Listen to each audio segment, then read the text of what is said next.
பூக்கள் உலகம் எங்கும் மலரவே விடியும் பூமி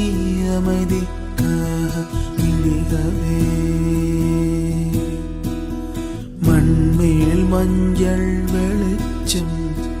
விழுகவே மலரே சோம்பல் முறித்து இழுகவே குழந்தை விழி கட்டுமே தாயின் கதகதப்பில் உலகம் விடியட்டுமே பிள்ளையின் சிறு முதல் சிரிப்பு